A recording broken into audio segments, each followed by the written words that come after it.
Greetings from Snake Mountain Boat Works on Tuesday, January 10, 2023.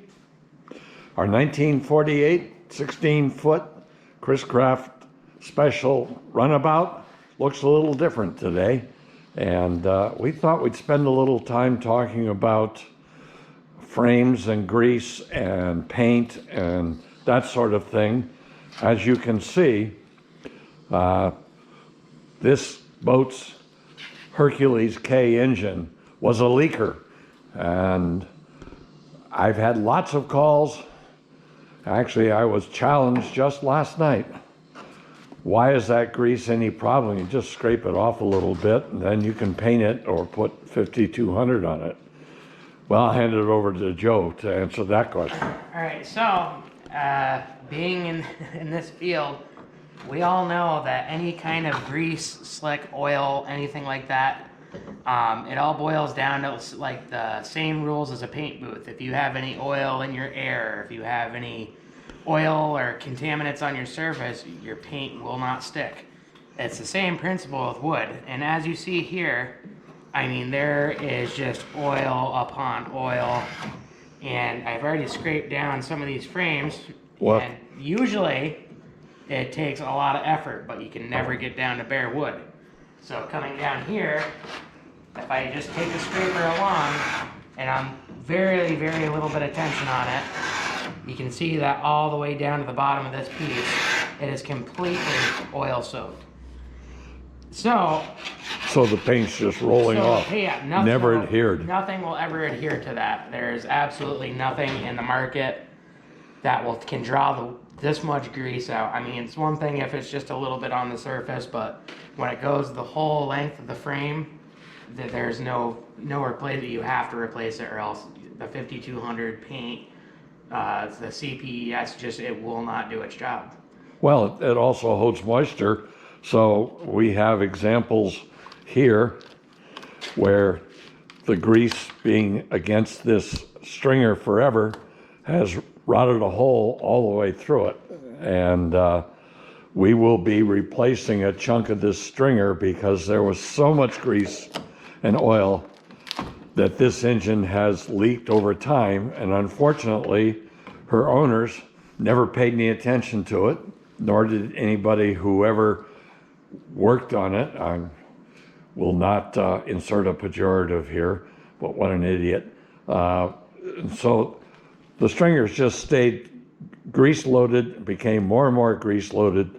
So as a result, we get to replace from the transom up to somewhere in here so that we can have a stringer that actually has some strength. And remember, this is a cedar hull. So these stringers are cedar, and they already are a bit compromised in terms of strength relative to white oak, but they're also like sponges. And so we will be replacing not only all of these frames up to there, and so that we get ahead of the engine, we're going to be forced to replace a big chunk of this stringer. On this side and on the other side. On both sides. Correct. Yeah.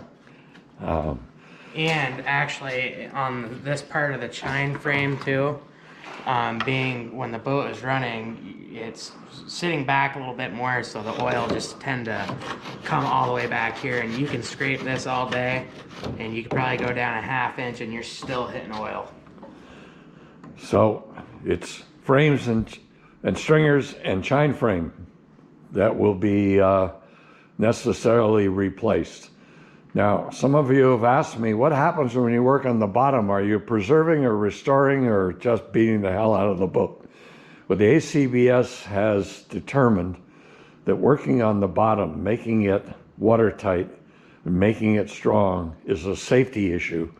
And so if you do that kind of work down here, you're not going to be penalized in a show, or you shouldn't be if you've got a judge who knows his or her rules.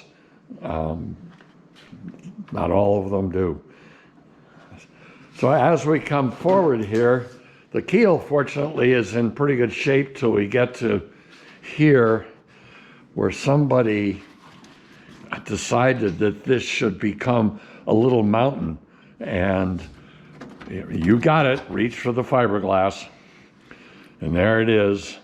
And so we will have to replace, sister in, a whole new section of keel. You see, this keel ends right here. See the joint? And I don't understand it, because before it was all rotted away by the fiberglass and the water that the fiberglass traps. This keel was the proper shape. There you can see a section of it. This is correct. This is correct. But now we've got some work to do. We also decided, I guess in our infinite wisdom, to put a skim coat of fiberglass or something over this part of the stem, and I wouldn't be surprised if we end up getting to the point where we need to do some Dutchman work in this area too. The frames,